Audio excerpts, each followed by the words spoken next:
Hi y'all, Jeff from Idiot Car Guys. So, going to go back a little bit in some history on how this all began.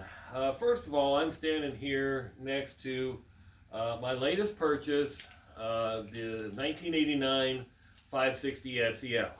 Now, some of you who have been following are wondering, well, why in the world, Jeff, did you buy a 560 SEL when you already have one? Same year. Well, guys, it was a good deal. I mean, I gave $1,400 for the car, and it runs and drives. But there's a lot of things that need to be sorted through on this thing. First of all, does need new rear shocks. The brakes are very spongy, so got to do that. Wipers are shot. I went and got some wiper blades. I'm going to put some blades on it. The alarm system goes off intermittently as you're driving, so I'm going to get underneath the floorboard and disconnect the wires to that, because right now, quite frankly, I don't need the alarm. And then just the other day, as I was pulling the car in my wonderfully messy garage here that, well, quite frankly, it's not like anybody else's garage. It's got a gravel floor. It's just kind of an old carriage shed where I live, but serves this function. I've got a little propane heater to keep me warm in the winter, although I think I'm about to run out of propane, but that's okay. It does its job. But I'm going to sort through this car a little bit. There's a lot of things that do need to take place on it, but the reason I bought it was cheap, and I kind of like having projects. My wife, on the other hand, she doesn't see it that way. I mean, she supported me along the way on several of the finds that I've had. Some I've sold because of financial reasons, but now I've kind of got my life in order, and I'm kind of doing a little bit more in the car thing. A couple of the cars that I've had over the years that I've bought that were barn finds, field finds. One was an '88 Jaguar XJ6. The doggone thing was in the middle of a field up by Sioux City.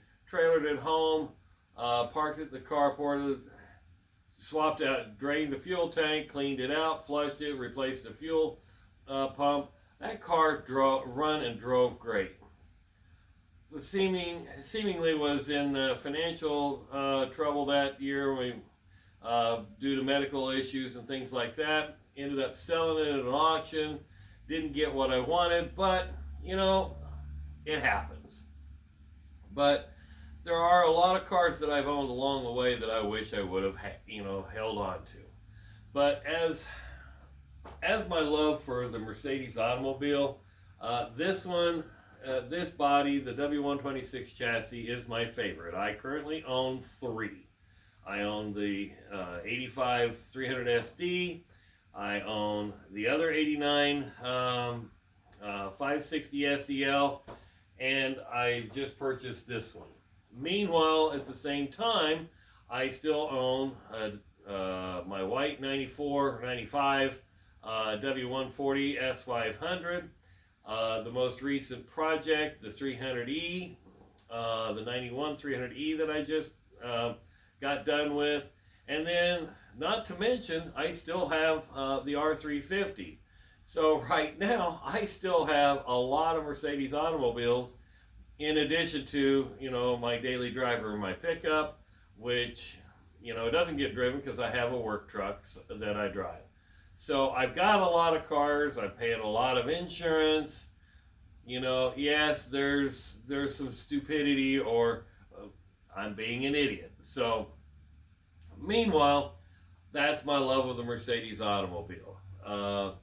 I've owned several in my lifetime. I've owned a 380 SEC, two 300Ds, 190E, a 280 SE that I've owned since I've lived at this property, although I got rid of it pretty quick after I practiced painting on it and then really got underneath it and found all the rust that was underneath. That was way too much for me to tackle, and I just got rid of it. You know, it was not worth having. So meanwhile, I want to start sorting through this car.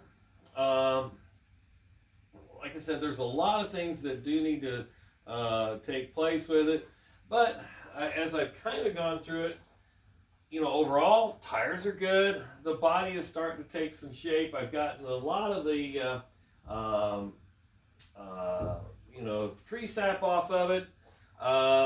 You know, I'm going to go start to vacuum on the inside, and then I will kind of come back and, you know, take video of that as well. So, just thought I'd give you a heads up. That's what we're going to do today. We'll pause the video and then we'll come back to it.